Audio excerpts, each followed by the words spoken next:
بس مومن کو کوئی پریشانی آئی، مسلمان کو کوئی پریشانی آ رہی ہے، وہ صحیح طریقہ استخارہ کا نہیں جانتا ہے، بس یہاں شعبدے باز اور کاہن اور لوگ اپنے دل فریب طریقوں سے جو ہے مومن کا پیسہ بھی ایٹ رہے ہیں، اس کا عقیدہ بھی برباد کر رہے ہیں۔ تو یہ بے انتہا ضروری ہے کہ ہم استخارہ کا صحیح طریقہ ہم جانیں تاکہ ہم اپنے رب سے صحیح طریقے سے جو ہے مدد لے پائیں۔ اب آئیے استخارہ کا معنی کیا ہوتا ہے، اس سے شروع کرتے ہیں۔ میننگ کیا ہوتا ہے استخارہ کا؟ تو استخارہ کا لفظی معنی ہوتا ہے خیر کی رہنمائی طلب کرنا، اچھائی کی رہنمائی، کہ میں اچھائی کو کیسے حاصل کروں، رہنمائی طلب کرنا۔ جیسے کہ آپ کسی انسان کے پاس جاتے اور کہتے ہیں بھائی مجھے یہ بزنس کرنا ہے، اور وہ اس کا ماہر ہے، تو وہ پھر آپ اس سے خیر کی رہنمائی طلب کرتے ہیں اور پھر آپ کو صحیح ڈائریکشن، صحیح راستہ بتاتا ہے نا۔ تو استخارہ کا معنی ہے خیر کی رہنمائی طلب کرنا، اچھائی کی رہنمائی، اچھائی کے راستے کے لیے کوشش کرنا اور طلب کرنا۔ اور شرعی معنی کیا ہے؟ نماز کے بعد ایک مخصوص دعا کو پڑھنا جس کے ذریعے وہ جو ہے اللہ رب العزت سے خیر کی رہنمائی جو ہے طلب کرتا ہے۔ نماز پڑھنا اور نماز کے بعد ایک مخصوص دعا، جو دعا استخارہ ہے، وہ پڑھ کر ایک بندہ دنیا کے اندر خیر کی رہنمائی طلب کرتا ہے۔ اس دعا اور اس نماز کے ذریعے وہ اپنے رب سے خیر کی رہنمائی طلب کرتا ہے، اسے شریعت میں استخارہ کہتے ہیں۔ تو استخارہ کا عام معنی خیر کی رہنمائی طلب کرنا، خاص معنی شریعت میں اللہ رب العزت سے نماز کے اور ایک مخصوص دعا جو اس کے نبی نے سکھائی اس کے ذریعے خیر کی رہنمائی طلب کرنا۔ وہ معاملہ کچھ بھی ہو سکتا ہے دنیا، سمجھ رہا بات کو؟ تو یہ ہے استخارہ۔ استخارہ نکاح کے لیے ہو سکتا ہے، ٹھیک، استخارہ جو ہے مختلف چیزوں کے لیے ہو سکتا ہے، لیکن ایک بات یاد رکھے، استخارہ کسی مباح چیز کے لیے ہی ہوگا، ایسی چیز جو شریعت میں جائز ہو۔ استخارہ کسی واجب اور فرض کے لیے نہیں ہوگا، استخارہ کسی مستحب چیز کے لیے نہیں ہوگا، استخارہ کسی مکروہ چیز کے لیے نہیں ہوگا، استخارہ کسی حرام چیز کے لیے نہیں ہوگا۔ اور ٹوٹل 5 ہی چیزیں جو شریعت حکم دیتی ہے، کسی چیز پہ حکم لگتا ہے، ایک تو واجب اور فرض، مستحب، مباح، مکروہ اور حرام، 5 چیزیں ہوتی ہیں۔ کوئی بھی چیز شریعت کے حکم میں 5 میں سے ایک میں فٹ ہو جاتی ہے، یا تو جائز ہے، واجب ہے، یا پھر مستحب ہے، یا پھر مباح ہے، یا پھر مکروہ، یا پھر حرام، اس سے علاوہ کچھ نہیں، 5 ہی ہے۔ تو استخارہ ان 5 میں صرف ایک چیز کے لیے ہوتا ہے، وہ مباح۔ کوئی آدمی یہ استخارہ نہیں کر سکتا کہ کل سے نماز پڑھنا شروع کر دوں یا نہیں کروں، نہیں ہوتا، فرض ہے۔ مستحب کے لیے استخارہ نہیں ہو سکتا کہ نبی اکرم صلی اللہ علیہ وسلم جس چیز کا حکم دیا وہ کروں یا نہ کروں، سوال ہی نہیں آتا۔ استخارہ کسی مکروہ حرام چیز کے لیے نہیں ہو سکتا کہ شراب کل سے چھوڑوں یا نہ چھوڑوں، چھوڑنا ہی ہے، استخارہ کر کے نہیں چھوڑیں گا، چونکہ وہ چھوڑنا ہی ہے، وہ حرام ہے، سمجھ رہا؟ تو استخارہ کسی مباح، ایسی چیز شریعت میں جو جائز ہے اسی کے لیے ہوتا ہے، اس کے علاوہ دوسری چیز کے لیے نہیں ہوتا، یہ بات بھی ذہن میں رکھیں۔ اور استخارہ ایک بہت معروف عمل ہے، نبی اکرم صلی اللہ علیہ وسلم سے سینکڑوں حدیثیں آتی ہے، ٹھیک ہے، کہ استخارہ کا آپ نے حکم دیا۔ آئیے اس کی دلیل ہم دیکھتے ہیں۔ نبی اکرم صلی اللہ علیہ وسلم، بخاری کی روایت ہے، اور جو جابر رضی اللہ عنہ اس حدیث کے راوی وہ کہتے اور فرماتے ہیں، رسول اکرم صلی اللہ علیہ وسلم ہمیں تمام کاموں میں استخارہ کی تعلیم دیتے تھے۔ نبی اکرم صلی اللہ علیہ وسلم صحابہ کو تمام کاموں میں استخارہ کی تعلیم دیتے تھے، جس طرح ہمیں قرآن کی سورت کی تعلیم دیتے تھے۔ استخارہ کے تعلق سے فرماتے تمام کاموں میں استخارہ کی تعلیم دیتے تھے جس طرح سے قرآن کی سورت کی تعلیم دیتے تھے، مطلب جیسے قرآن کی صورتیں ہمیں سکھایا کرتے تھے ویسے استخارہ بھی ہم کو اللہ کے رسول سے سکھایا۔ آپ فرماتے ہیں کہ تم میں سے کوئی شخص، مطلب آپ نے فرما کہا تم میں سے کوئی شخص جب کسی کام کا ارادہ کرے تو فرض کے علاوہ جو ہے وہ 2 رکعتیں پڑھے، پھر دعا استخارہ پڑھے۔ تم میں سے جب کوئی شخص کام کا ارادہ کرے، آپ نے فرمایا، تو 2 رکعت نماز پڑھے فرض کے علاوہ، اور اس کے بعد دعا کرے۔ اور اس طریقے کو، اس دعا کو اور استخارہ کو نبی اکرم صلی اللہ علیہ وسلم صحابہ کو ویسے سکھاتے جیسے نماز صورتیں سکھاتے تھے، مطلب صورتوں کو سکھایا کرتے۔ قرآن کو جیسا آپ سکھاتے تھے ویسے ہی صحابہ کو بٹھا کر آپ نے استخارہ بھی سکھایا۔ حالانکہ استخارہ اتنا واضح ہے اور اتنا آسان ہے، آگئی بات حدیث میں واضح ہے، نماز 2 رکعت فرض کی علاوہ پڑھے اور دعا کرے، یہ ہے استخارہ کا طریقہ، بس اتنا ہی۔ 2 رکعت فرض کے علاوہ، مطلب نفل نماز ہے یہ، صلاۃ الاستخارہ جس کو عام زبان میں کہیں گے، استخارہ کی نماز، اور اس کے بعد دعائے استخارہ کرے، بس یہی ہے استخارہ کا طریقہ۔ اتنا ہی آسان ہے استخارہ، بس اتنا آسان، لیکن آج اتنا پیچیدہ بنا کر پیش کیا جا رہا ہے، اور ایسے عجیب و غریب ڈھنگ سے امت مسلمہ کا مال اور ان کے عقیدے کو لوٹا جا رہا ہے جیسی کوئی انتہا نہیں۔ 2 رکعت فرض کے علاوہ پڑھے اور دعا استخارہ کرے۔ آپ کو کہے دعا استخارہ مجھے یاد نہ ہو، مجھے نہ پتا ہو، تو میں ہمیشہ کہتا ہوں حسن المسلم نامی کتاب ہے دعاؤں کی، صحیح اور ثابت شدہ دعائیں لے لے، دعا استخارہ کا چیپٹر کھولی یاد کر لی۔ نفل نماز کس کو نہیں آتی 2 رکعت؟ کوئی ایسا آدمی کہے مجھے نماز بھی نہیں آتی، آسان ہے، اور دعا استخارہ پڑھنا ہے اس نماز کے بعد، ختم۔ اتنا ہی طریقہ ہے استخارہ کا، یاد رکھیں، ٹھیک ہے، اتنا ہی طریقہ ہے، اور استخارہ کرنا اتنا ہی آسان ہے جو آپ صلی اللہ علیہ وسلم نے جو ہے صحابہ کو جو ہے سکھایا تھا۔ استخارہ کا طریقہ کیا ہے؟ 2 رکعت نماز فرض سے ہٹ کر پڑھیے، اس کے بعد دعا استخارہ پڑھیے۔ دعا استخارہ جو ہے یاد کر لیجئے، کہاں ملنا ہے، کہاں ملیں گی؟ تو سب سے بہترین جو ہے آپ کو دعا استخارہ حسن المسلم نامی کتاب ہے، وہاں ملیں گی۔ اور دعا استخارہ صرف ایک دعا ہے، دعا استخارہ صرف ایک دعا ہے، اس سے ہٹ کر وہ دعا نہیں ہے۔ کیوں نہیں ہے؟ اس لیے کہ صلاۃ الاستخارہ کے بعد جو دعا ہے اس کے الفاظ نبی اکرم صلی اللہ علیہ وسلم صحابہ کو سکھائے ہیں، اس سے ہٹ کے ہمیں نہیں پڑھنا ہے۔ کیوں نہیں پڑھنا ہے؟ اس لیے کہ آپ صلی اللہ علیہ وسلم دعا استخارہ ایسے سکھاتے تھے جیسے صورتیں سکھاتے تھے، ہے نا۔ اب کوئی منمانا ایجاد کر لے استخارہ کی، یہ دعا پڑھ لو تو فلاں ہوگا، وہ دعا بالکل نہیں چلیں گا۔ دعا استخارہ ایک مخصوص دعا ہے، لہٰذا آپ وہی دعا کیجئے دعا استخارہ کی، آپ وہی دعا کیجئے۔ انشاءاللہ جو لوگ نیٹ پر اس کو دیکھیں گے وہاں دعا کو بریکٹ آئیں گا، آپ کو عربی ملیں گا، اس بریکٹ میں آپ کا مسئلہ رکھیے بول کے اردو میں ہوں گا، ٹھیک ہے، جو ایشو پہ آپ وہ کر رہے ہیں استخارہ ہمارا کہ اللہ میرے نکاح کے تعلق سے میں سوچ رہا ہوں اس لڑکی سے کروں یا نہ کروں، پھر باقی کی دعا آگے کرنی۔ اے اللہ تجارت کے بارے میں سوچ رہا ہوں، تجارت میں اس کو پارٹنر بناؤں نہ بناؤں، آگے آپ کی دعا ہے۔ سمجھے آپ عربی میں؟ تو عربی میں ہے، اس کو پڑھنا ہے، بیچ میں ایک بریکٹ آئیں گا، اپنا مسئلہ رکھیے اور آگے اس دعا کو کنٹینیو کریں آپ اور ختم کریں، ٹھیک ہے۔ تو ہمیں چاہیے کہ اس دعا کو یاد رکھ لیں، اور وہ مخصوص دعا ہے، انہی الفاظ سے اس دعا کو پڑھنا ہے، دوسری دعائیں ہم کو اس تعلق سے ایجاد نہیں کرنا ہے۔ اب اگر دعا استخارہ یاد نہ ہو تو دعا استخارہ جس شخص کو یاد نہ ہو تو وہ دیکھ کر پڑھے، سمجھ رہے، دیکھ کر پڑھے، دیکھ کر بھی نہیں پڑھ سکتا ہے تو کسی سے پڑھوائے اور پھر خود لفظ کو دہرائے۔ ایک آدمی ہے، اس کو پڑھنا بالکل نہیں آتا عربی، وہ کسی سے پڑھوائے، کوئی اسے پڑھ کر سنا اور اس کو ریپیٹ کرے۔ کبھی ہوتا ہے لوگوں کو بہت مشکل سے صورتیں یاد ہوتی ہے، حالات، زمین، زمانہ، زبان، بہت سارے مشکلیں ہوتی ہیں، اللہ رحم کرے۔ تو بہرحال خود نہیں پڑھ سکتا ہے، دیکھ کر پڑھے، دیکھ کر نہیں پڑھ سکتا کسی سے پڑھوائے، لیکن کوشش کرے کہ عربی کو انسان ضرور سیکھے۔ لیکن کبھی ہوتا ہے قرآن تو عربی میں آ جاتا ہے پڑھنا، لیکن دعائیں مشکل ہوتی ہے، اس لیے کہ وہ ویسی عربی نہیں لکھی ہوتی جیسا کہ قرآنی آیتیں ہوتی، زیر زبر ہر چیز ہوتی ہے اس میں مختلف بہت سی بار خالی دعا لکھی مشکل ہوتا ہے، تو کسی سے پڑھوا لے، ٹھیک ہے۔ اگر یاد نہ ہو تو یہ طریقہ اس کا ہے، دیکھ کر پڑھ لے، دیکھ کر بھی نہیں پڑھ سکتا تو کسی سے یاد مطلب پڑھے وہ آدمی اور آپ اس کے پیچھے دوہرا لے۔ استخارہ یاد رکھیے یہ صرف مباح عمل کے لیے ہوگا، ٹھیک ہے۔ کوئی شخص حج کروں یا نہ کروں اس کا استخارہ نہیں کر سکتا، ہاں یہ استخارہ کر سکتا ہے حج کس کے ساتھ کروں اور کون سے ٹریول سے کروں، لیکن حج کروں یا نہ کروں استخارہ کی ضرورت نہیں ہے، تو واجب اور فرض عمل ہے، سمجھ رہے بات۔ دینی علم سیکھنا یہ واجب اور فرض ہے ہم پر، تو دینی علم سیکھوں یا نہیں سیکھوں اس پر استخارہ نہیں ہوگا، ہاں اس پر ہو سکتا ہے دینی علم کس استاد سے، کس مدرسے سے سیکھوں، کس اسکول سے سیکھوں، کس جگہ جا کر سیکھوں، سمجھ رہے بات کو۔ واجب اور فرض پر استخارہ نہیں، ہاں واجب اور فرض سے ریلیٹڈ چیزوں پر استخارہ ہو سکتا ہے۔ دین علم سیکھنا فرض ہے، استاد کا سلیکشن میں استخارہ ہو سکتا ہے۔ حج کرنا فرض ہے، اس میں استخارہ کی ضرورت نہیں، ہاں حج کس کے ساتھ کروں یہ ہو سکتا ہے۔ ہاں کبھی ایسا ہو سکتا ہے کہ 2 فرائض ایک ساتھ آ جائے، 2 واجبات، تو تب کیا ہوگا؟ جب 2 واجبات ساتھ آئیں گے تو استخارہ ہو سکتا ہے کہ دونوں میں سے کون سا کروں اللہ، جیسا اتنا پیسہ ہے کہ مہر ادا کر دوں یا پھر حج کر لوں، اب کیا کروں؟ استخارہ ہو سکتا ہے اللہ کہ دونوں میں سے کیا کروں، کہ نکاح بھی واجب ہے اس لیے کہ گناہ کا چانسز، حج کا بھی موقع ہے لیکن پیسہ اتنا ہے کہ مہر دوں تو ایک ہی کام ہو سکتا ہے کوئی، سمجھ رہے بات کو، تو پھر ہو سکتا ہے، لیکن یہ کوئی فرض کروں یا نہ کروں اس پہ یہ بات کو سمجھ۔ اسی طرح استخارہ کسی حرام کام کے اوپر بھی نہیں ہو سکتا ہے کہ شراب چھوڑوں یا نہ چھوڑوں، جوا چھوڑوں یا نہ چھوڑوں، حرام کاری چھوڑوں یا نہ چھوڑوں، اس پہ تو سوال میں استخارہ کا چھوڑنا ہی ہے، سمجھ رہا۔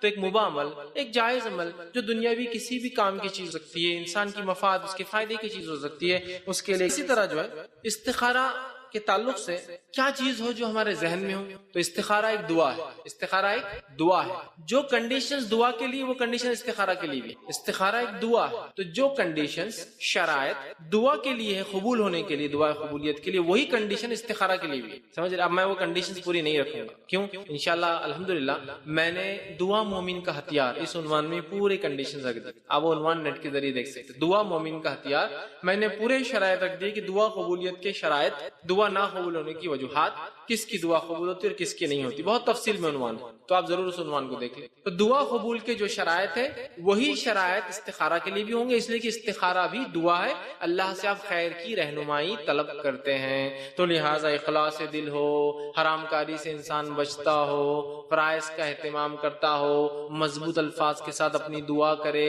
دعا قطع رحم رشتے توڑنے کی نہ ہو، دعا کسی حرام، وہ ساری کنڈیشن یہاں بھی آٹومیٹیکلی لاگو، حلال کھاتا ہو اس لیے حرام جو کھاتا اللہ اس کی دعا نہیں قبول کرتا تو استخارہ بھی قبول نہیں ہونے والا ہے، تو وہ کنڈیشن آٹومیٹیکلی لاگو ہے، تو لہٰذا آپ دعا مومن کا اختیار اس عنوان کو دیکھیں، بہت تفصیل میں نے ڈسکس کی ہے، چونکہ یہ بھی ایک دعا ہے لہٰذا اس کے لیے بھی وہی شرائط لاگو ہے جو اس کے لیے لاگو تھی، ٹھیک ہے۔ اب جو ہے استخارہ اور جس کو ہم کہیں گے شرح صدر، دل کا کھلنا یا کسی چیز کی طرف رہنمائی ملنا۔ اب بہت سارے لوگ یہ کرتے ہیں کہ ہم نے استخارہ کر لیا لیکن دل میں کوئی بات نہیں آ رہی۔ دیکھیں استخارہ کرنے سے دل میں بات آ سکتی ہے، ضروری نہیں ہے کہ آئے، دونوں میں فرق ہے۔ استخارہ کرنے سے اللہ کسی ایک چیز کی طرف دل مائل کر سکتا ہے، رہنمائی کر سکتا ہے، لیکن ضروری نہیں ہے کہ ایسا ہو، اس لیے کہ استخارہ جو ہے وہ دعا ہے اللہ سے، اور ہم تقدیر کی حالت نہیں جانتے، ہم اللہ سے دعا کر رہے اللہ اگر خیر ہو تو اس کی طرف بڑھا دے، شر ہو تو اس سے ہمیں بچا لے۔ تو شرح صدر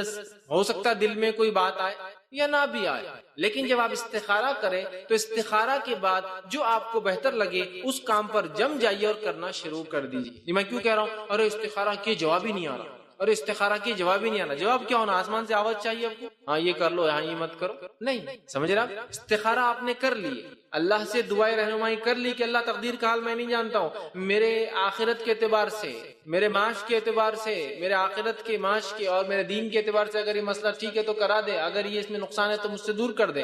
آپ نے دعا کر لی، دعا کرنے کے بعد دل میں بات آئے یا نہ آئے، جو چیز آپ کو پھر بہتر لگے عزم کے ساتھ مضبوطی کے ساتھ چل پڑیے اس کے بعد۔ ورنہ بہت سے لوگ ارے کیا ہوا، ارے استخارہ کا جواب ہی نہیں آ رہا، ارے کیا ہوا استخارہ 15 دن 20 دن، ارے بھائی مہینہ ہو گیا انہیں ابھی جواب نہیں آ رہا، اور کیا کام کرنا ہے بہت چھوٹا سا ایک کام ہے اس کے لیے ایک مہینہ نہیں، یہ نہیں ہے۔ استخارہ آپ نے کیا، دعا ہے، دعا کرنے کے بعد آپ امید کیجیے کہ اللہ تعالیٰ آپ کی مدد کرے گا، جو بات بہتر لگے اس کی طرف بڑھ جائیے اور مضبوطی کے ساتھ جم کر خود کر لیجیے اس کام کو، جم کے کہ اللہ سے میں نے استخارہ کر لیا، سمجھ رہے بات کو؟ ورنہ بہت سے لوگ شرح صدر، ارے میرا دل نہیں کھل ہی نہیں رہا یار، ہو سکتا ہے دل میں بات آئے، ضروری نہیں ہے کہ ہر بار استخارہ کے بعد دل میں بات آئیں گی تو آپ کو کام کرنا ہے، ورنہ آپ رکے ہوئے پورا ٹائم، ارے دل میں بات نہیں آ رہی، دل میں بات نہیں آ رہی، سمجھ رہے بات کو؟ یہ بڑی اہم چیز، ہو سکتا ہے دل میں بات ہے، ہو سکتا نہ آئے، لیکن جب آپ استخارہ کر لیں تو جم جائیے، مضبوطی کے ساتھ اللہ پر توکل کیجیے کہ میں نے استخارہ کر لیا ہے، اور پھر آگے بڑھ جائیے۔ اللہ رب العزت قرآن میں سورۃ طلاق سورہ نمبر 65 آیت نمبر 3 میں فرماتا ہے، کہتا ہے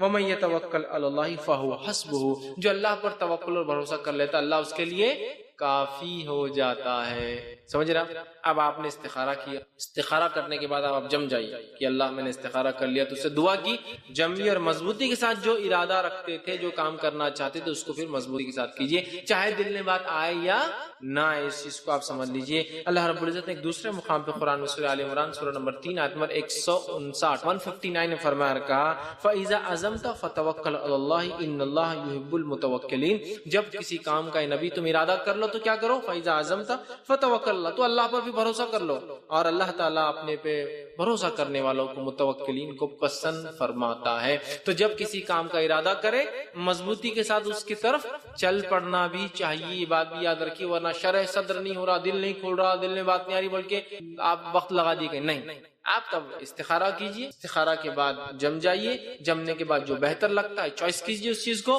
اور اس کے طرف آگے بڑھنے کی پوری کوشش کیجئے، کہ تو شرح صدر کا استخارہ سے کوئی تعلق نہیں ہے، استخارہ خیر کی طرف رہنمائی اللہ سے آپ مانگ رہے ہیں، وہ رہنمائی اللہ خود بخود کر سکتا ہے، وہ رہنمائی اللہ ہو سکتا ہے آپ کی کر دیا ہو کہ آپ دعا کرو گے، تقدیر میں لکھ چکا، دعا کروں گا تو میں اس کی رہنمائی کر دوں گا، وہ ہو گیا، آپ مضبوطی کے ساتھ اس کام کو آپ کو آگے بڑھ کر کرنا ہے، یاد رکھیں۔ اسی طرح جو ہے کچھ لوگوں کا یہ کہنا ہے کہ استخارہ کے بعد اگر دل میں کوئی ایک ارادہ آ جائے کہ استخارہ کر لیا، ارادہ آ گیا یہ کرنا، لیکن اس سے ہٹ کر آپ کوئی اور دوسرا کام نہ کریں جس کا آپ نے پہلے پختہ ارادہ کیا تھا۔ مثال کے طور پر میں نے ارادہ کیا کہ میں کام نمبر الف اور کام نمبر بے اور بی، میرے پاس دو کام ہیں، تو میں اس میں سے اے کر لیتا ہوں۔ یہ کب کر لیا میں نے طے؟ استخارہ سے پہلے، سمجھ لیجیے، اے کر لیتا ہوں۔ پھر استخارہ کیا نہیں کرنا چاہیے، چونکہ میں بھول گیا تھا، لیٹ ہو گیا تھا، پھر میں نے استخارہ کیا اللہ اس معاملے میں خیر کی جو رہنمائی کرے اللہ میری، اور اس کے بعد ایسا لگ رہا ہے کہ میں اے نہیں بی کرنا چاہیے، یا بی نہیں ہے لیکن جب میں نے استخارہ سے پہلے طے کیا تھا کہ اے کر لوں، مجھے زیادہ اچھا لگ رہا تھا الف والا کام، لیکن استخارہ کے بعد لگا کہ بے کرنا چاہیے بی والا کام، لیکن اس کے بعد بھی میں چاہتا ہوں کہ اے ہی کروں اس لیے کہ میرا دل اس پہ اطمینان ہو رہا ہے، تو اے بھی کر سکتے ہیں آپ۔ کوئی ضروری نہیں کہ استخارہ کرنے کے بعد شرح صدر ہوں گی اور جو دل میں بات آئیں گی اسی کو کرنا ہے، ضروری نہیں، سمجھ رہے ہیں آپ بات کو؟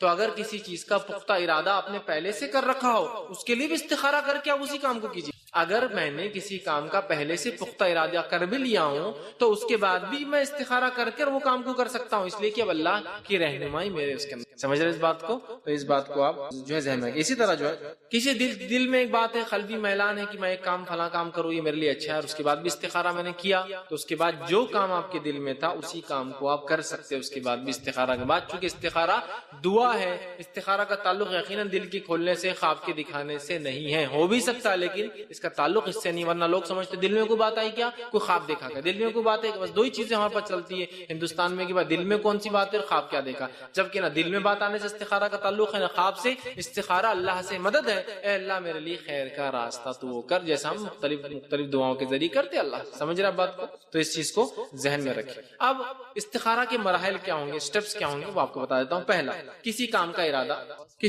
ارادہ، سیکنڈ استخارہ، کہ تو بغیر کام کے استخارہ کیسا ہو، سیکنڈ استخارہ، تھرڈ مشورہ، استخارہ کے بعد بھی آپ مشورہ لے سکتے لوگوں سے، آپ بولیں گے کیوں، جب استخارہ ہوگا تو مشورے کی کیا ضرورت ہے؟ دیکھیے میں نے اس سے پہلے جو ہے یہ بات آپ کے سامنے رکھی تھی، نظر بد جو ہے اس کی حقیقت کے اندر، کہ تقدیر میں کیا ہے ہم نہیں جانتے، جو ہوگا وہ تقدیر میں جو ہے وہی ہونے والا ہے، اس کے بعد بھی دنیاوی تدبیریں کرنا، دنیاوی مشورے لینا، دنیاوی اعتبار سے چیزوں کو سوچ سمجھ کے کرنا، یہ انبیاء علیہ الصلوۃ والسلام کی سنت رہی ہے۔ جنگ بدر کا کیا فیصلہ ہوگا اللہ نہیں جانتا تھا، کیا جانتا تھا، اس کے بعد بھی اللہ کے رسول صلی اللہ علیہ وسلم کوشش کر رہے ہیں، تدبیریں لڑا رہے ہیں، بدر کے کنویں کو اپنے قبضے میں لے رہے ہیں تاکہ دشمن جو ہے پانی پی کے توانا اور طاقتور نہ ہو جائے، کر رہے ہیں نہیں تمام چیزیں، دنیاوی تدبیریں کر رہے ہیں، اس کے بعد دعا بھی کر رہے ہیں، ہے نا؟ تو دنیاوی تدبیریں کر کے دعا، صحابہ سے مشورے بھی لے رہے ہیں، تدبیریں بھی کر رہے ہیں، مطلب حکمت جو دنیاوی اعتبار سے عمل کر رہے ہیں، اور اللہ سے دعا بھی کر رہے ہیں، سمجھ رہے آپ؟ یعقوب علیہ الصلوۃ والسلام اپنے بیٹوں سے کہہ رہے ہیں کہ میرے بچوں ایک باب سے داخل نہ ہونا، ایک دروازے سے داخل نہ ہونا شہر میں، کئی مختلف بابوں سے الگ الگ دروازوں سے ہونا، اس لیے کہ تقدیر میں جو ہے میں تو اس کو کچھ کر نہیں سکتا ہوں۔ تو پتہ کیا چلا، انسانی کوشش کیا ہے الگ الگ دروازوں سے جانا، اس کے بعد بھی نظر لگنا نہیں لگنا اللہ کی طرف سے ہے۔ تو وہ یعقوب علیہ السلام فرما رہے ہیں میں تقدیر کا تو کچھ ٹال نہیں سکتا ہوں جو ہونے والا ہے، لیکن دنیاوی تدبیر کیا ہے، الگ الگ دروازے سے داخل ہو تاکہ نظر سے بچ جاؤ، سمجھ رہا؟ نبی اکرم صلی اللہ علیہ وسلم نے ایک مرتبہ ایک جنگ میں جو ہے ارادہ کیا کہ دشمن کے قلعے سے قریب رہیں گے، ایک صحابی نے کہا اللہ کے رسول کیا یہ وہی ہے؟ تو کہا نہیں وہی نہیں، یہ میرا ارادہ، تو کہا ہم پیچھے کھڑے رہیں گے، تو کہا کیوں؟ کہا اس لیے کہ جو رینج میں آپ کہہ رہے رکنے کا یہاں تک دشمن کے تیر آ سکتے ہیں، تو آپ نے کہا فوراً پیچھے ہٹ گئے۔ دنیاوی کوشش کر لیں، اس کے بعد الگ بات ہے، ہم دشمن کے تیر کے رینج سے باہر چلے گئے، اس کے بعد بھی تیر لگنا تقدیر ہے، لیکن رینج میں رہ کر تقدیر کو آزمانا کہ لگتا نہیں لگتا، یہ رسک، تو دنیاوی چیزیں کر کے اس کے بعد آپ کو توکل بھی اللہ پر، اس کے بعد دنیاوی تو تیسرا کام، پہلا کام کا ارادہ، دوسرا استخارہ، تیسرا مشورہ بھی لیجیے ایسے انسان سے جو دین اور دنیا اور اس فن کا علم رکھتا ہو، چوتھا کام اللہ پر توکل کر لیجیے پھر، اور پانچواں جو کام پہ بھروسہ کیا، جو عزم کیا تو کر گزر۔ 5 سٹیپس، کام کا ارادہ، استخارہ، ایک دیندار اور کسی مصلحت اس مسئلے کا علم رکھنے والے شخص مشورہ، اللہ پر توکل، اور جس کام وہ کیا عزم کیا کر گزریے۔ 5 سٹیپس ہے۔ بہت سارے لوگ استخارہ تو کہتے ہیں لیکن وہ سٹیپ نمبر 2 سے آگے نہیں بڑھ پاتے بیچارے، کام کا ارادہ استخارہ، کام کا ارادہ استخارہ، کام کا ارادہ استخارہ، ارے کیا ہوا 1 مہینہ 2 مہینے، وہ استخارہ کا جواب ہی نہیں آ رہا۔ آگے بڑھنا ہے مشورہ، آگے بڑھنا ہے توکل، آگے بڑھنا ہے عزم کے ساتھ کام کرنا، یہ ایسا رہیں گے تو پھر تو سمجھ رہے ہیں بات، اس چیز کو سمجھنا۔ اب استخارہ اور خواب کا تعلق کیا ہے، اس لیے کہ بہت سارے استخارے جو ہمارے پاس چلتے ہیں اس میں یہ رہتا خواب آیا کیا، ایک تو دل میں بات آئی کیا، وہ چلو وہ فیس چلا گیا، آ بھی سکتی ہے میں نے کہہ دیا، لیکن ضروری نہیں کہ تو استخارہ کا تعلق دل میں بات آنے سے، اللہ کی رہنمائی سے، اور اللہ بہتر جانتا ہے ہماری تقدیر میں کیا ہے وہ رہنمائی، ہو سکتا ہے ظاہری طور سے مجھے دکھ رہا ہے یہ تو نقصان ہے، لیکن اللہ جانتا فائدہ ہے، ہو سکتا ہے ظاہر سے دکھ رہا ہے اس سے زیادہ تو فائدہ ہی نہیں ہے، اور ہو سکتا ہے اللہ جانتا نقصان ہے۔ تو ہم لوگ تو ایسے ہی ہوتے ہیں نا، انسان تو ظاہر کو دیکھتا ہے، اللہ بہتر جانتا ہے، تو وہ ہم رہنمائی مانگ رہے ہیں اللہ سے۔ اب استخارہ اور خواب کا کیا تعلق ہے، تو استخارہ اور خواب کا کوئی تعلق نہیں ہے سوائے اس کے کہ آ بھی جائے، تعلق نہیں ہے لیکن سمجھ رہے، اس لیے کہ حدیث میں اور صحابہ کے آثار سے کہیں نہیں پتا چلتا کہ آپ نے فرمایا حدیث میں کہ تم کو خواب آئے گا میرے صحابہ استخارہ کے بعد آئیں گا، نہیں، اور کہیں بھی یہ نہیں کہ صحابہ نے کہا میں نے استخارہ کیا اور مجھے خواب آیا، سمجھ رہے ہو سکتا ہے یہ بھی ایک اشارے کا طریقہ ہو، لیکن یہ ضروری نہیں ہے اور استخارہ کا پارٹ نہیں ہے۔ ہمارے پاس تو اس حد تک پارٹ ہے کہ یہ مشہور جو خواب چلتا ہے بس کیا اگر آپ نے استخارہ کیا تو خواب آئیں گے، خواب میں ہرا کپڑا آیا تو کر لینا، لال کپڑا آیا تو نہیں کرنا، یہ ایک دم کامن ہے۔ ہرا دکھا، اب انہیں بھی دن رات میں سوچ کے سو رہا ہرا لال تو کچھ نہ مجھے گائے جا رہا۔ ایک بار میرے پاس بھی ایک صاحب ہے، بولے وہ ہرا اور لال کا مسئلہ رہتا تھا، میں نے کہا اگر آرنج آ گیا تو دھیرے دھیرے کرو، تو آرنج کا معنی ہوتا ہے وہ سگنل ہو گیا نا، ہرا گو، یلو گو سلو، مطلب سگنل اب چینج ہو رہا ہے، یا تو ادھر شفٹ ہوں گے یا تو ادھر شفٹ ہوں گے، تو ریڈ پہ جائیں گے اسٹاپ، یا تو پھر ہوتا ہے نا سلو، تو اب کیا کرنا، یلو آ گیا تو، اور اگر وائٹ آ گیا تو کمپرومائز کر دو، بہن بنا لو سامنے والی لڑکی، سمجھو رشتہ آیا، سفید آ گیا تو کمپرومائز کر لو، بہن بنا لو اس کو، کیا تو بولے ہرا کپڑا اور لال کپڑا کہاں سے لائے، یہ تو ہندوستان میں ہے اور یہ تو سگنل کا معاملہ ہرا اور لال، تو عجیب و غریب، میں نے کہا نا بات ہے عجیب و غریب بات، اور بس سب کیا وہ خواب آیا اور یہ جناب خواب ہی نہیں آ رہا ہے، خواب ہی نہیں آ رہا ہے، خواب ہی نہیں آ رہا ہے، اشارے پورے کھلے ہو جا رہے ہیں دنیا کے اعتبار سے، پورے کھلے اشارے اللہ دے رہا ہے، اس کے بعد بھی اس کو خواب نہیں آ رہا، اس لیے کہ استخارہ کا تعلق خواب سے جوڑ لی، استخارہ تعلق شرع صدر دل کی کھولنے سے ہم نے جوڑ کے رکھ دیا، اب دونوں نہیں ہو رہا تو آگے نہیں بڑھ رہا، مہینہ دو مہینے، یہ استخارہ کا خواب سے کوئی تعلق نہیں، آ جائے ایک الگ بات ہے، اللہ دکھا دے دس از گڈ، وہ الگ چیز ہے،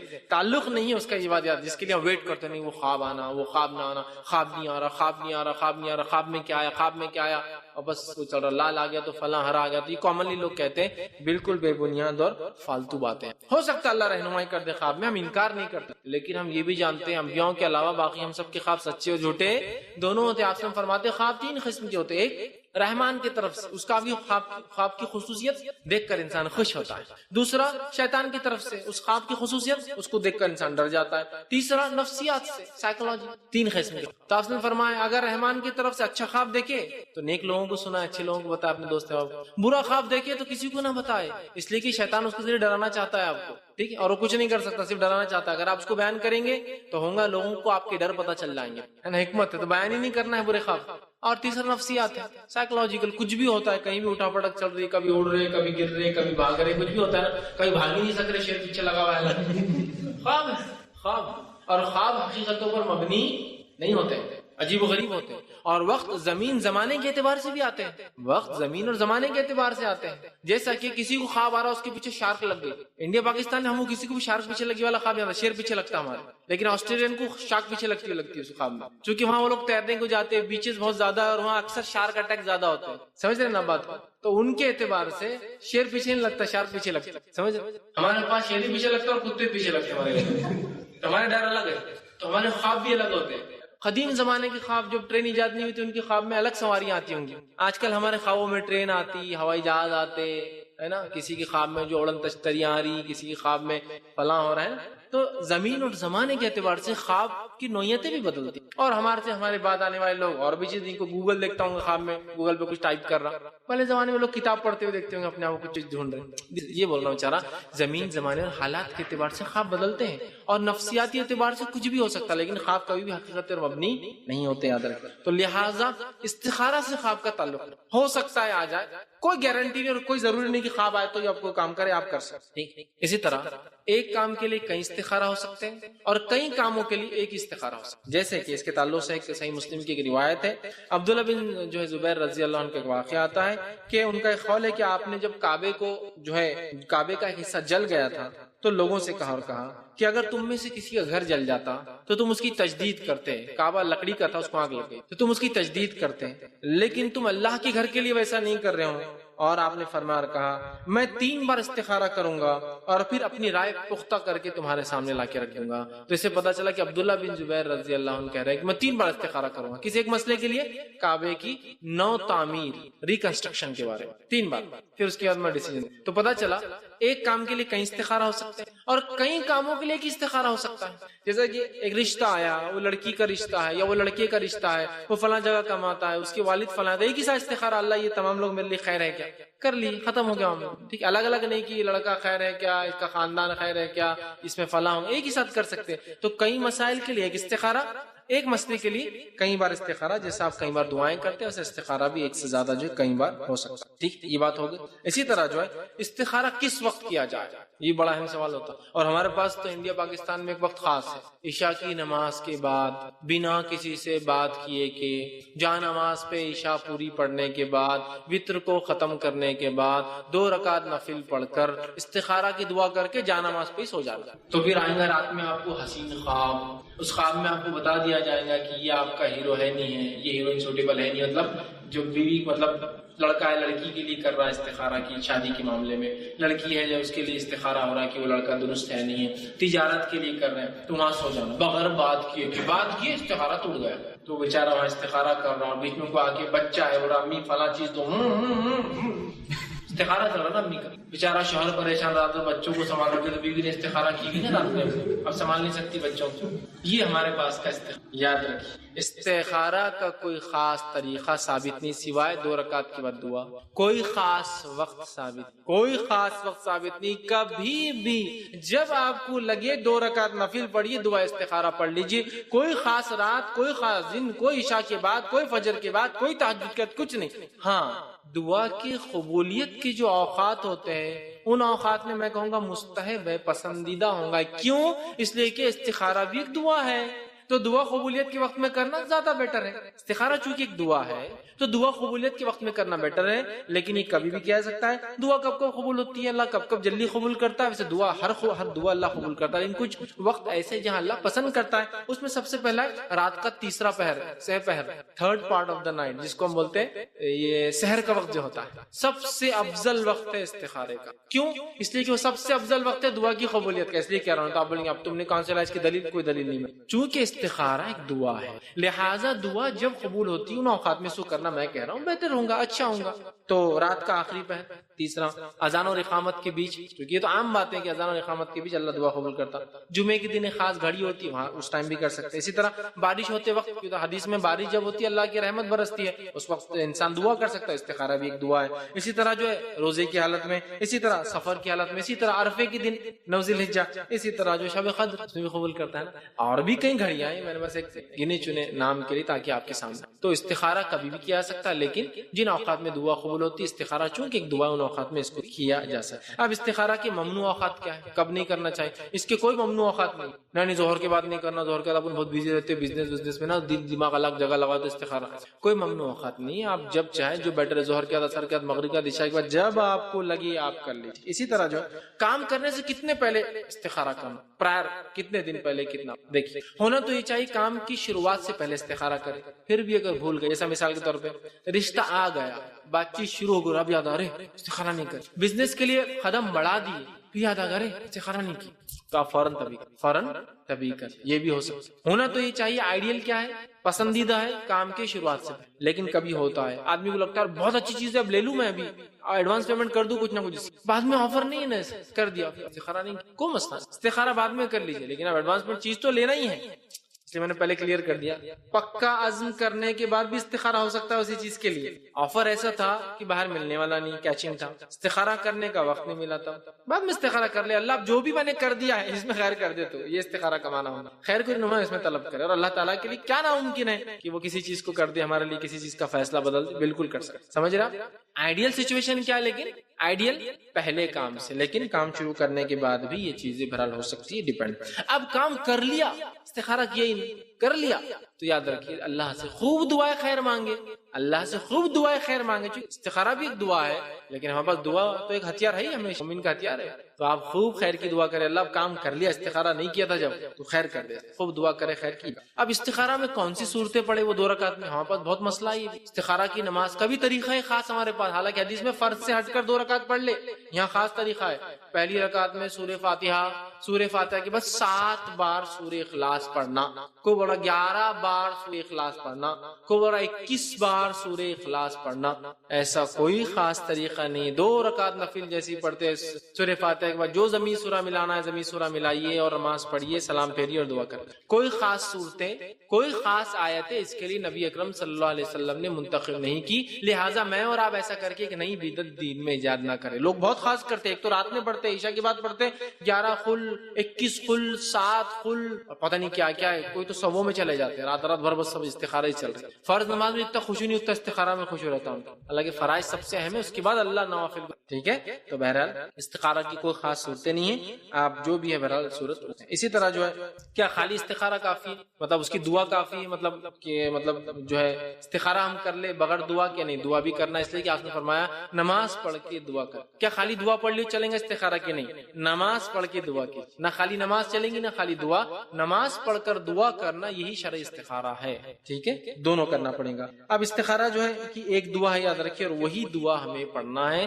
نئی دعا کو ایجاد نہیں کرنا ہے, یا ایجاد کردہ خود ساختہ بہت دعائیں چلتی مارکیٹ میں, وہ ہمیں نہیں کرنا ہے. جو صحیح اور ثابت شدہ دعا ہے صرف اور صرف وہی کرنا ہے. ٹھیک. اب استخارہ اور خسارہ, استخارے کے بعد لاس, اس کو کیسے وہ کریں گے؟ یار استخارہ کیا نقصان ہو گیا, کیا فائدہ ہوا استخارہ کر؟ کچھ بھی فائدہ نہیں ہوا, اتنا پنے کر استخارہ پھر بھی نقصان ہو گیا. استخارہ اور خسارہ, اس ریلیشن کو سمجھ لیجیے. استخارہ کرنے کے بعد بھی لاس ہو سکتا ہے, نقصان ہو سکتا ہے, جو صرف ظاہری ہو سکتا ہے استخارہ کی وجہ سے اللہ نے اس کو بہت کم کر دیا ہو, اس سے زیادہ ہونے والا ہوگا. انسان کیا ہے, بہت جلد باز ہے اور سامنے کی چیزوں کو دیکھتے ہیں, بھائی میں نے تو استخارہ کیا. اب جب مجھے ایک عورت نے استخارہ کی, ایک آدمی نے استخارہ کیا اور شادی کی, اس کے بعد بھی مسئلہ نہیں جمع, کیا فائدہ استخارہ کا؟ طلاق تو ہو گئی, کیا فائدہ استخارہ کا؟ بزنس تو ڈوب گیا. ہو سکتا ہے طلاق کے ساتھ جان بھی جا سکتی تمہاری مارکیٹ میں, ہو سکتا ہے طلاق کے ساتھ کیس بھی ہو سکتا تھا, بہت آسانی چھوٹ گئے. ہو سکتا ہے تجارت میں خالی نقصان نہیں ڈبل نقصان ہونے والا تھا. آپ جانتے ہیں کہ تقدیر میں کیا تھا.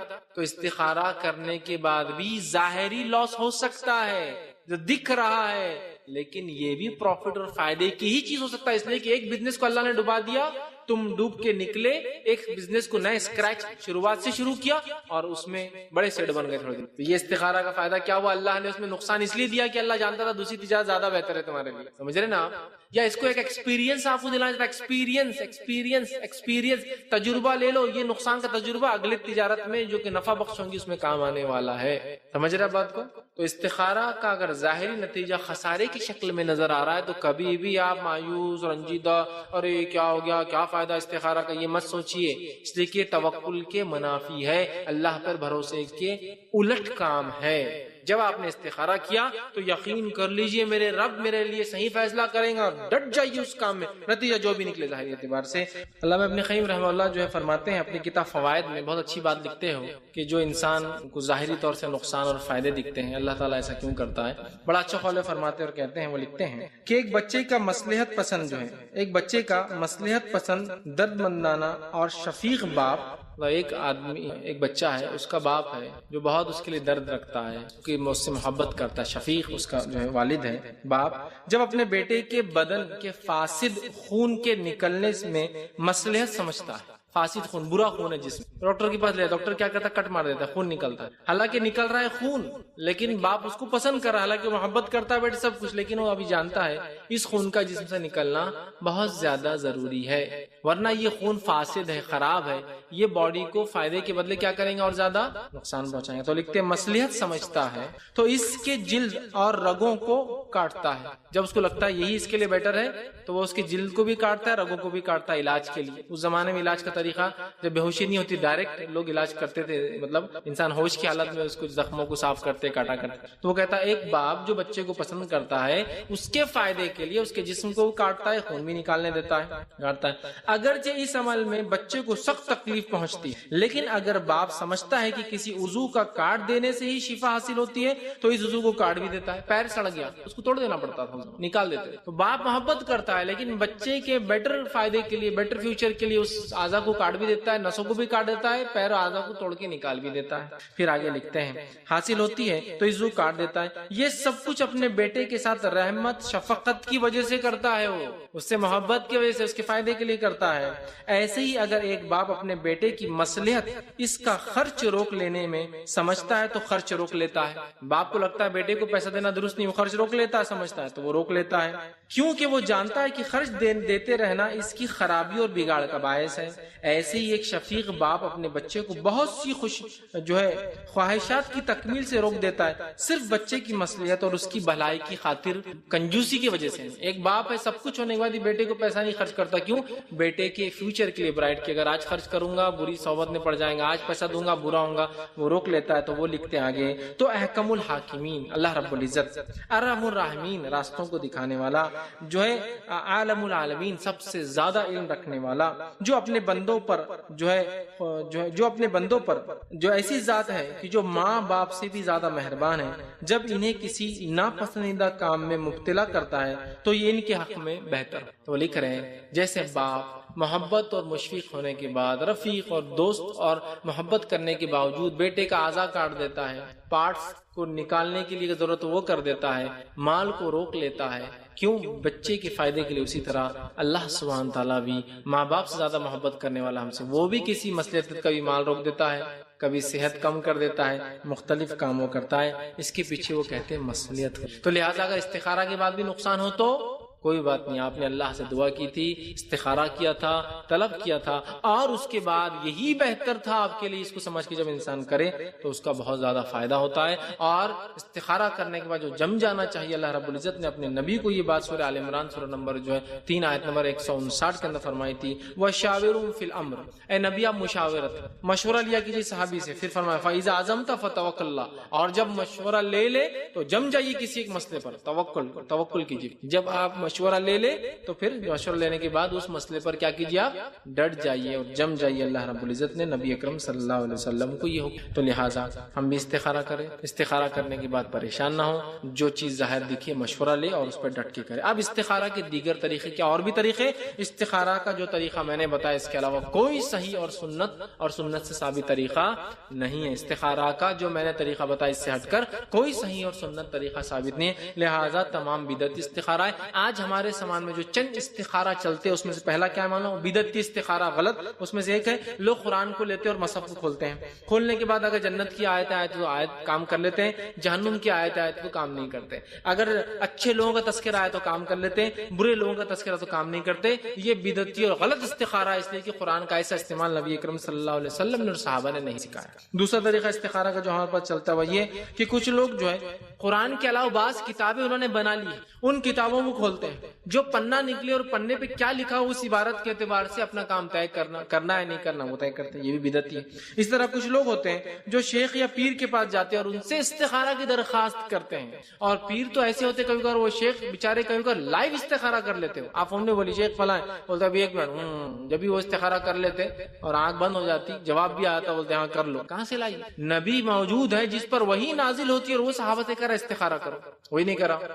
یہ جواب نبی تو جانے والا ہے دنیا سے، امت کو سکھا کے جا رہا ہے کہ استخارہ کا طریقہ. شیخ اور پیروں سے کرا رہے ہیں، کوئی سو کر رہا ہے، کوئی لائیو کر رہا ہے، کوئی آن لائن کر رہا ہے، کوئی جب چاہے جب کر رہا ہے. یہ بھی غلط طریقہ. اسی طرح کچھ لوگ جو تسبیح کے دانوں سے استخارہ کرتے ہیں، گنتے ہیں، آخر میں اگر آڈ نمبر آئے تو کام نہیں کرتے، ایون نمبر آئے تو کام کرتے ہیں. اسی طرح کچھ لوگ جو ہے دوسروں سے کہتے ہیں کہ استخارہ کرو. شادی بیٹی کی استخارہ باپ کر رہا ہے، فائدے کی چیز جو اس کو بتایا جائے گا نا، اس کے لیے ہوگا، وہ آپ کے لیے. ہاں پورے گھر کے لیے اس لڑکی کا آنا نہیں آنا درست ہے، ایک الگ بات ہے. لیکن اصل استخارہ کون کرے؟ لڑکا کرے. اصل استخارہ ادھر کون کرے؟ لڑکی کرے. تو اصل جو پارٹی ہے وہ کرے نا. بزنس میں کر رہا ہوں، استخارہ میرا پڑوسی کر رہا ہے. بزنس میں کر رہا ہوں، استخارہ آپ سے کروا رہا ہوں. بزنس میں کر رہا ہوں، بھائی آپ بہت نیک دکھ رہے، آپ استخارہ کرو. تو نیک شخص کو اپنے لیے اللہ رب العزت رہنمائی کریں گا. اس کے لیے خود کو استخارہ کرنا ہے، کوئی دوسرا استخارہ میرا اور آپ کا نہیں کر سکتا. یہ بات جان لیجیے. اسی طرح استخارہ کا ایک طریقہ جو ہمارے پاس ہے وہی کچھ لوگ جو ہے استخارہ کی خاطر جو ہے کاہنوں اور جادوگروں کے پاس جاتے ہیں. اس سے دوستی کروں مت کروں، بزنس کروں مت کروں، شادی کروں مت کروں، فلاں چیز کرنا نہیں کرنا، یہاں جانا نہیں جانا، یہ گھومنا نہیں گھومنا. کاہنوں کے پاس جاتے، پھر وہ الگ الگ کہانت کے طریقوں سے بتاتے ہیں، ہاں کرو نہ مت کرو، ہاں اچھا ہے نہیں برا ہے. یہ تمام تر طریقے درست نہیں ہیں. لہذا آپ کسی کام کا ارادہ کرے تو استخارہ کرے. استخارہ کے بعد کسی ایسے شخص سے ضرور مشورہ لے جو دین کا علم رکھتا ہو اور اس فن میں مہارت رکھتا ہو. اس کے بعد اللہ پر توکل کرے اور 5 وقت جم کے اور ڈٹ کر اس کام میں لگ جائے اللہ پر بھروسہ کر کے، اور اس کے بعد بھی اگر ظاہری نقصان ہو تو یہ جان لے ظاہری نقصان بھی میرے فائدے کے لیے ہے، اور ہو سکتا ہے استخارہ نہ کرنے سے نقصان بہت زیادہ گریٹر اور زیادہ ہوتا تھا، اور اگر نقصان جو ہوا یہ سوچ لے استخارہ کرا میں نے اس لیے، ہو سکتا اللہ نے وہ نقصان سے بچا لیا جو حقیقت میں بہت بڑا ہونے والا تھا، اور پھر اس توکل کے ساتھ عزم کے ساتھ وہ اپنا کام کرے تو وہ دیکھیں گا یہ بہت فائدے مند چیز ہے، یہ بہت فائدے مند، ورنہ آج کل جو طریقے ہم نے اپنا لی استخارہ کے یہ درست نہیں ہے۔ تو ہم اللہ سے استخارہ کریں، استخارہ کرنے سے لیکن ایک بات یاد رکھیں، کچھ لوگ یہ سوال کریں ہم استخارہ کریں ہی نہ تو یاد رکھیں تقدیر میں جو لکھا ہے وہ تو ہونے والا، چاہے استخارہ کرو یا مت کرو وہ تو اپنی جگہ ہے، لیکن دعا سے بندے کی عاجزی ثابت ہوتی ہے، اور جب اللہ بندے کو عاجز دیکھتا ہے، انکسار دیکھتا ہے، آہو بکا روتے دیکھتا ہے اپنے سامنے، گڑ گڑاتے دیکھتا ہے تو اللہ خوش ہوتا ہے اور بندے کو نوازتا ہے۔ تو لہٰذا ہم ضرور استخارہ کا طریقہ اپنائیں اور کتاب و سنت کے مطابق جو طریقہ میں نے بتایا اسی کو اپنائیں، اس سے ہٹ کر کوئی طریقہ کتاب و سنت میں نہیں ملتا، اور اس طریقے میں کوئی اختلاف بھی نہ فقہا یا کسی کا پایا بھی نہیں جاتا ہے۔ یہی ہے طریقہ 2 رکعت نماز اور اس کے بعد دعائے استخارہ یہ ہم کرے اور اللہ سے خیر کی راہ طلب کرے کہ اللہ ہمیں خیر کی طرف جو چلائے۔ یہ تھا استخارہ کا طریقہ میں نے آپ کے سامنے رکھا۔ اللہ رب العزت سے دعا ہے کہ اللہ سبحانہ وتعالی جو کچھ کہا سنا گیا اس پہ عمل کرنے کی توفیق عطا فرمائے۔ ہم تمام کو تمام دین کے اعمال میں جو کتاب و سنت کے جو ہے طریقے پہ چلنے والا بنائے، جب تک ہمیں زندہ رکھے اسلام اور ایمان پر زندہ رکھے، خاتمہ ہمارا ایمان پر ہوا۔ آخر دعوانا الحمدللہ رب العالمین، سبحان ربک رب العزت عما یصفون وسلام علی المرسلین والحمد للہ رب العالمین۔ بسم اللہ الرحمن الرحیم، الحمد للہ رب العالمین والصلاة والسلام علی خاتم النبیین والمرسلین، رب اشرح لی صدری ویسر لی امری واحلل عقدۃ من لسانی یفقہوا۔ السلام علیکم سر جی، میرا سوال تھا کہ جیسے کہ ابھی 10ویں اور 12ویں کے بچوں کے ایگزامس ہو گئے تو ان کے ریزلٹس کو اور ایڈمیشنس کو 2-2.5 مہینے ہیں، مگر وہ ابھی سے پریشان رہتے تو کیا اتنی جلدی 2-2.5 مہینے پہلے کر سکتے کیا نماز استخارہ کی دعا؟ بھائی نے ایک اچھا سوال کیا کہ اسٹوڈنٹس ہیں ان کے ایگزامس ہو چکے ہیں 10th اور 12th کے، آگے کی کیا کورسز وہ کرے، کیا اس کے لیے ابھی 2-2.5 مہینے ہیں رزلٹ آئیں گا تو کیا ابھی سے استخارہ کریں؟ ہاں بالکل کر سکتے ہیں۔ استخارہ اس معنی میں وہ کر سکتے ہیں کہ کورسز میں کیا وہ آپٹ کریں۔ دیکھیے پہلے تو یہ ہوتا ہے کہ ظاہر پر وہ دیکھیں کہ بچے کی صلاحیتیں اور قابلیتیں کیا ہیں، ان صلاحیتوں اور قابلیتوں کو جانچنے کے بعد لگتا ہے کہ MBBS بھی کر سکتا ہے، فارمیسی بھی کر سکتا ہے، انجینئرنگ بھی کر سکتا ہے، سب کا ٹیلنٹ ہے، تو ظاہر سی بات ہے پھر استخارہ کی ضرورت ہے کہ اس میں سے کیا کرے۔ اللہ نے مال بھی دے رکھا ہے کہ تینوں بھی کرا سکتے ہیں، لیکن ڈیپینڈ ہے بچہ سبھی میں ماہر ہے، تو پھر استخارہ کی ضرورت یہاں پڑتی ہے۔ لیکن جب بچے میں ٹیلنٹ ہی نہیں ہے تو استخارہ کا مسئلہ ہی ختم ہو گیا۔ سمجھ لیجئے بچہ جو ہے فیلئر ہے یا جسٹ پاس ہوتا ہے، تو برائی نہیں ہے جسٹ پاس ہونا یا فیل ہونا بھی، بہرحال ٹھیک ہے، انسان کوشش کرتا رہے، کہ تو ہر انسان کی صلاحیتیں مختلف فیلڈز میں ہوتی ہیں۔ تو میں نہیں کہوں گا جو ایگزام میں فیل ہو گیا وہ زندگی میں ناکام ہوتا ہے، بلکہ ایگزام کے فیلئرز کو ہم نے دنیا میں بہت آگے جاتے ہوئے دیکھا ہے، ٹھیک ہے۔ تو بہرحال نہیں، اللہ نے ہر کسی کو ٹیلنٹ دیا ہے، لیکن اب اس کا تو ظاہری بات یہ ہے کہ وہ تو ایسے کوئی کورس لے جس میں بس وہ گریجویشن ہو جائے اس کا، سمجھے نا، وہاں نہیں سوچے۔ لیکن ہاں ایسا بچہ ہے جس کو ضرورت ہے تو بہرحال بالکل وہ استخارہ کر سکتا ہے، اور پرائر اگر کوئی چیز آپ طے کر کے رکھے تو زیادہ بیٹر ہے، ٹائم پر آپ کو مشکل ہوں گے، نہیں تو ورنہ یہ کہ کچھ جگہ تو پراسپیکٹس ابھی سے آ جاتے ہیں، تو بہرحال پلاننگ ضروری ہے کہ بہت پہلے سے ہو۔ لہٰذا ظاہری چیزیں بھی آپ دیکھیں کیا دنیاوی اسباب کے اعتبار سے اور اس کے بعد باطنی اعتبار سے، اللہ ہم نہیں جانتے کون سا کورس اچھا ہے، لہٰذا دونوں کے پیسے تو فارمیسی بھی کر سکتے ہیں، انجینئرنگ کیا کریں، بالکل استخارہ کیا جا سکتا ہے، کریے۔ اس کے بعد جب لگے کسی چیز میں اطمینان، دل کو مشورے بھی لیجیے لوگوں سے، پھر جم جائیے عزم کے ساتھ اور پھر ڈٹ کر وہ کیجیے، اور بعد میں پھر کبھی بھی ملامت مت کیجیے، پریشان مت ہوگی استخارہ کہیں غلط تو نہیں ہو، بلکہ اللہ نے انشاءاللہ عزیز آپ کی صحیح رہنمائی کی ہوگی، اس لیے کہ تقدیر میں کیا آپ نہیں جانتے، اللہ پر توکل کرنا ہے، تقدیر پر ایمان کو پختہ کرنا ہے اور آگے بڑھ جانا استخارہ کے بعد کہ اللہ بس بہتر ہوگا ہی، چونکہ میں نے استخارہ کیا ہے اور اللہ تعالیٰ انشاءاللہ بہتر راستے نکال سکتا ہے، تو لہٰذا 2-2.5 مہینے پہلے بھی کیا جائے۔ کسی نے کہا استخارہ کرنے کے بعد کبھی اچھا مناسب اور کبھی مناسب نہ لگے تو کیا وہ کام میں آگے بڑھنا چاہیے یا نہیں، کیا کرے؟ مطلب استخارہ کیا، ایک دل بولتا ہے کرے، ایک طرف خیال آتا نہ کرے۔ تو دیکھیے استخارہ کرنے کے بعد آپ کو اللہ پر توکل کر کے پختہ عزم کے ساتھ کوئی بھی کام کرنا پڑے گا تو ہی وہ کام درست ہے۔ تو لہٰذا ابھی آپ کشمکش میں ڈاماڈول میں، تو میں کہوں گا پھر ایک بار استخارہ، پھر لگ رہا کشمکش ہے تو پھر ایک بار استخارہ کیجیے، اور اس کے بعد توکل، اللہ پر بھروسہ کوئی چیز ہے، ورنہ اگر خالی استخارہ ہے اور ایسی رہنمائی گائیڈنس مل جا رہا ہے بالکل ڈاٹ ٹو ڈاٹ یہاں سے اٹھو، ادھر سے ادھر چل جاؤ، ادھر سے فلاں جاؤ، ادھر سے فارم لو، اس سے بات کرو، ادھر جاؤ ایڈمیشن. تو یہ تو پھر سمجھ رہے نا آپ، یہ تو پھر انسان کے ایمان، تقدیر پر ایمان، اللہ پر توکل سب غائب ہو جاتا ہے یہاں سے. کہ اللہ بتا دیتا اپنے نبی کو کہ بدر تو تم جیتنے والے ہو، تو پھر کہاں تھی وہ سب باتیں، وہ عاجزی، وہ انکساری، وہ دعائیں، وہ کوششیں، وہ تڑپ، وہ توکل سب غائب ہو جاتا ہے. سمجھ رہے ہیں؟ تو لہٰذا آپ ایک بار استخارہ کریں، پھر ڈاماڈول آپ کو ہو رہا ہے، سیکنڈ ٹائم کریں، چونکہ 3 بار تک تو حوالہ ملا ہے ہم کو، عبداللہ بن جبیر رضی اللہ عنہ کا جو ہے ایک صحابی تھے. تیسری بار آپ کیجیے، کوئی مسئلہ نہیں، لیکن یہ ڈاماڈول نہیں، پھر مضبوط ہو جائیے، توکل کیجیے، عزم کے ساتھ، مشورے کے ساتھ آگے بڑھ جائیں. انشاءاللہ عزیز اللہ تعالیٰ انشاءاللہ خیر کا راستہ نکالیں گے. اور پھر ظاہری نقصان بھی نظر آئے تو اس بات پر ایمان کے ساتھ کی ظاہری نقصان بہت کم ہے، چونکہ میں نے اللہ سے دعا مانگی تھی، اگر نہ کرتا تو شاید اس سے بھی زیادہ ہوتا تھا. اور پھر جو ہو اطمینان رکھیں، اس لیے کہ اللہ تعالیٰ بہت بہترین راستے بندے کے لیے نکالتا ہے جس کو بندہ کبھی کبھار سمجھ نہیں پاتا. ایک انسٹنس بندے کو لگتا ہے میرے لیے سب سے حق کی چیز ہے، اور دوسرا ہی انسٹنس بندے کو لگتا ہے میرے لیے سب سے بری چیز ہے، لیکن اللہ ہی بہتر جانتا ہے کیا اس کے لیے اچھا اور کیا اس کے لیے برا. اور جس سے وہ دل بچتا ہونے، مطلب جس کو کہیں گے دل ٹوٹنے سے، اور جس کو کہیں گے ایموشنلی ڈاؤن ہونے سے، ڈپریس ہونے سے، اور جس کو کہیں گے ہارٹ فیلئر ہی بول سکتا ہوں میں. کبھی آدمی یہ چیز لگی ہاں، اور مر بھی گئے بہت سارے لوگ ہارٹ فیلئر سے اور بہت ساری نفسیاتی بیماریوں سے، سمجھ رہے نا،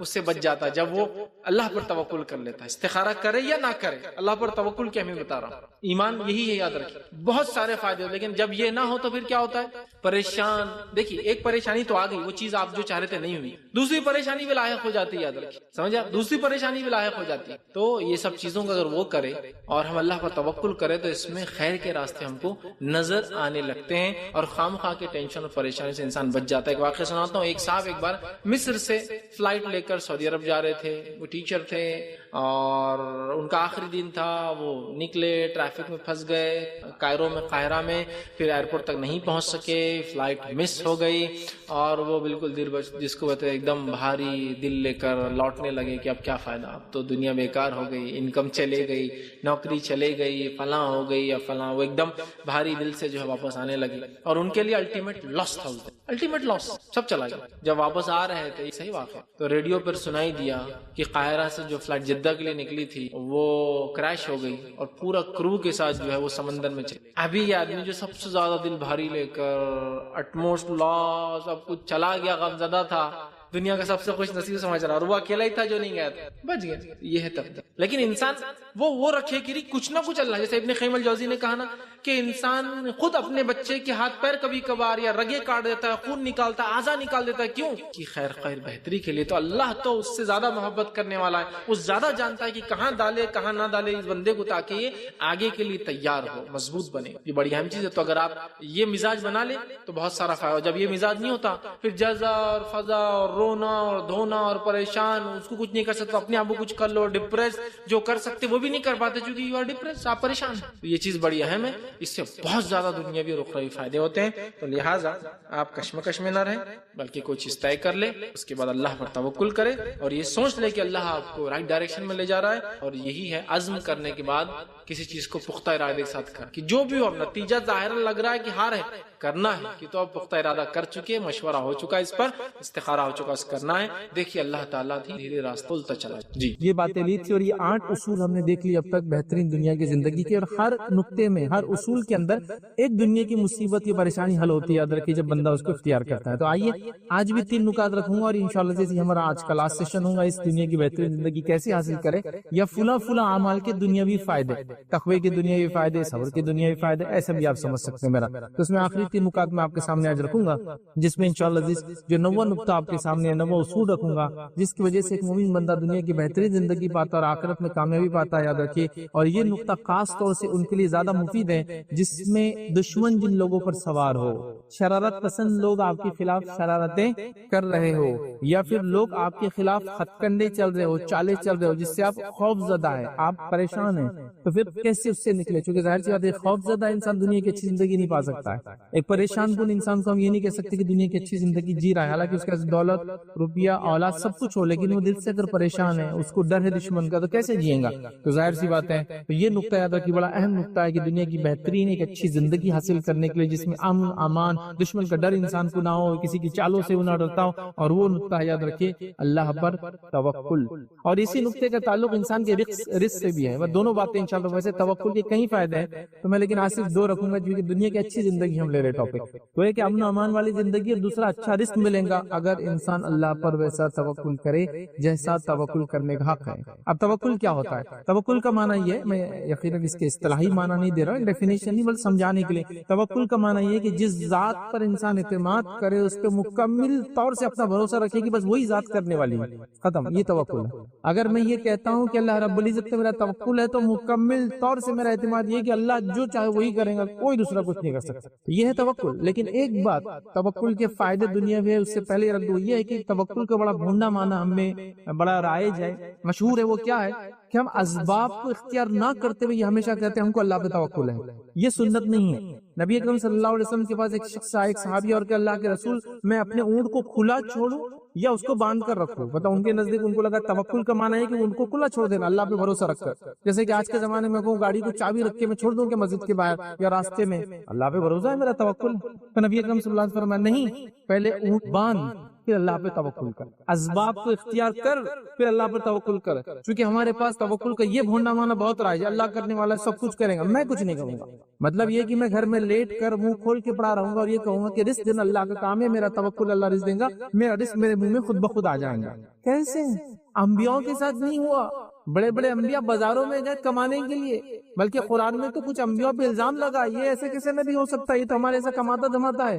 کیونکہ لوگوں کو لگا انبیاء بولے تو اسپیشل, کچھ خاص, جو انسان جو عام کام کرتے ہیں ان کو ضرورت نہ, اس کو ان کو نہ کوئی دکھ ہوتا ہو, نہ تکلیف ہوتی ہو, نہ ان کو آزمائش سے گزرتے ہو, فلاں وہ سوچتے تھے. ان کو لگا یہ کیا ہے, یہ تو ہمارے جیسے ہی کام دھام کرتے ہیں. اور ہم نے دیکھا آدم علیہ السلام کاشتکار تھے, کھیتی باڑی کرتے تھے. ادریس علیہ السلام کے تعلق سے آتا ہے کہ آپ درزی تھے. موسیٰ علیہ السلام کے تعلق آپ آرکیٹیکٹ یا جس کو کہیں گے بلڈنگز وغیرہ کنسٹرکشن کرتے تھے. عیسیٰ علیہ السلام کے تعلق سے بائبل کہتی ہے کہ آپ بڑائی تھے, کارپینٹر تھے. نبی اکرم صلی اللہ علیہ وسلم پہلے مرحلے میں زندگی کے چرواہے تھے, اس کے بعد تاجر تھے, اس کے بعد ایک بڑے تاجر تھے. یہ سب ہم نے دیکھا نا. تو یہ اسباب نہیں تو کیا ہے؟ تو توکل کا یہ بھونڈا معنی کوئی نہیں کہ میں کچھ نہیں کروں گا اور اللہ مجھے دے دیں گے. یہ نہیں, میں جو میرے پاس اسباب ہے ان کو اختیار کروں گا. میرا توکل پورا اللہ پہ ہے کہ اللہ اس کے ذریعے نہیں, اللہ دینے والا ہے, لیکن جو اسباب ہے جو اللہ نے حکم دیا اپنے نبی کے ذریعے میں اسباب کو اختیار کروں گا. اللہ رب العزت کو معجزہ دکھانا ہے. معجزے کیا ہوتے ہیں؟ یہ کسی فزیکل لاز کو نہیں مانتے ہیں, یہ ہر فزیکل لاز کو ڈیفائی کر دیتے ہیں, اس کے خلاف جاتے ہیں معجزے.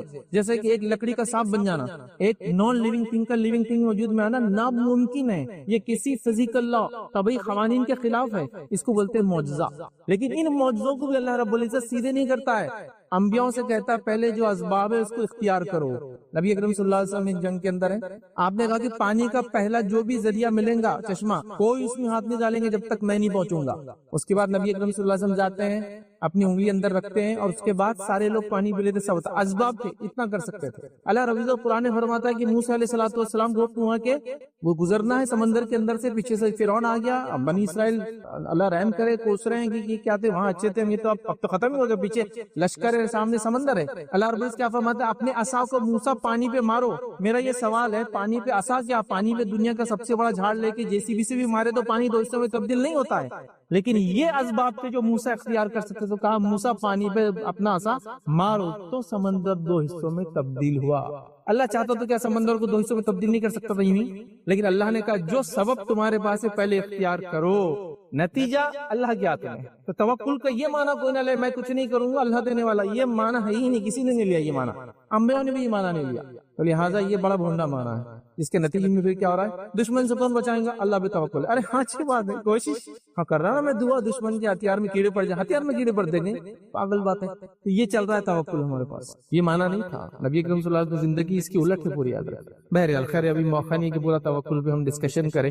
تو بہرحال جس ذات پہ میں نے توکل کا یقین کیا ہے بس اس پر مکمل یقین رکھوں گا, اور اس کے لیے اسباب اختیار کروں گا. جو کچھ ہے نتیجہ اللہ دیں گا, اثر اللہ دیں گا. اسباب میں بیماروں دوا لوں گا, دوا شفا شفا نہیں دیتی ہے، لیکن شفا اللہ دیتا ہے. لیکن اسباب اختیار کروں گا، اللہ کے رسول نے دوا لی ہے، اختیار تو کروں گا، لیکن توکل یہ ہے کہ اللہ ہی اس میں وہ کرتا ہے، ورنہ کوئی چیز کے اندر کوئی صلاحیت نہیں کہ وہ کچھ فائدہ ہے نقصان آپ کو دے سکے. بہرحال ٹھیک ہے. آئیے اللہ رب العزت قرآن میں کیا فرماتا ہے؟ سورۃ توبہ سورہ نمبر 9 آیت نمبر 51 اللہ فرماتا اور کہتا ہے قل لن یصیبنا الا ما كتب اللہ لنا هو مولانا وعلى الله فلیتوکل المؤمنون. اللہ فرماتا اور کہتا ہے آپ کہہ دیجئے کہ ہم پر کوئی مصیبت نہیں آ سکتی سوائے جو اللہ چاہے، کوئی مصیبت ہم پہ نہیں آ سکتی سوائے جو اللہ چاہے. پھر اللہ نے فرمایا اور کہا وہی ہمارا سرپرست ہے اور مومنوں کو اللہ ہی پر توکل کرنا چاہیے، وہ ہمارا مولا ہے، مددگار ہے، مصیبتوں سے نکالنے والا، اور مومنوں کو چاہیے کہ اللہ پر ہی وہ توکل کریں. تو دیکھیے ایک مصیبت کی بات ہو رہی ہے کہ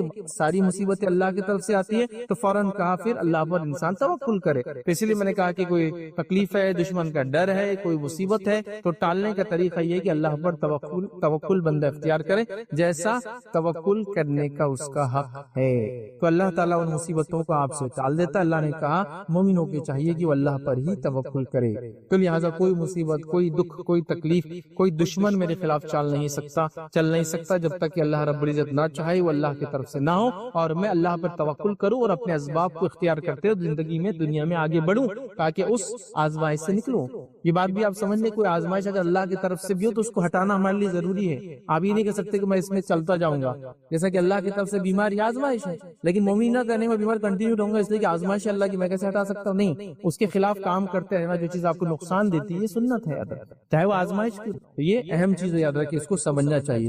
آئیے اللہ رب العزت دوسرا فرماتا ہے سورۃ طلاق سورہ نمبر 65 آیت نمبر 3 میں اللہ فرماتا کہتا ہے وَمَن يَتَوَكَّلْ عَلَى اللَّهِ فَهُوَ حَسْبُهُ. جو اللہ پر توکل کرتا ہے اللہ اس کے لیے کافی ہو جاتا ہے. جو اللہ پر توکل کرتا ہے اللہ اس کے لیے کافی ہو جاتا ہے. تو ہمیں چاہیے اللہ پر ہم توکل کریں. اللہ رب العزت انشاءاللہ اس میرے اور آپ کے لیے کافی ہو جائیں گا، دشمنوں کے خلاف، بیماری کے خلاف، مشکلوں کے خلاف، رزق کی تنگیوں کے خلاف اللہ کافی ہو جائیں گے. بس میں اپنی کوششیں کرتا ہوں اللہ پہ بھروسہ کرتے ہوئے. یہ بڑی اہم بات ہے، یاد رکھیے. آئیے نبی اکرم صلی اللہ علیہ وسلم نے ڈر کے اندر یا خوف کے ماحول میں کیسا اللہ پر توکل کیا. صحیح بخاری کی روایت ہے، نبی اکرم صلی اللہ علیہ وسلم ایک واقعہ ہونے کے بعد صحابہ کو واقعہ سنا رہے ہیں. اب واقعہ بڑا لمبا ہے کہ نبی اکرم صلی اللہ علیہ وسلم ایک جنگ کے اندر تھے، وہاں سے آ رہے تھے، صحابہ آرام کرنے کے لیے لیٹے، اللہ کے رسول ایک طرف چلے گئے، صحابہ ایک طرف چلے گئے. نبی اکرم صلی اللہ علیہ وسلم کی تلوار نکال کے جھاڑ پہ لگا دی. اب آرام کر رہے تھے، ایک شخص آیا اور اس نے نبی اکرم صلی اللہ علیہ وسلم کی تلوار نکال لی میان میں سے اور اللہ کے رسول صلی اللہ علیہ وسلم کے سر پہ کھڑا ہو گیا.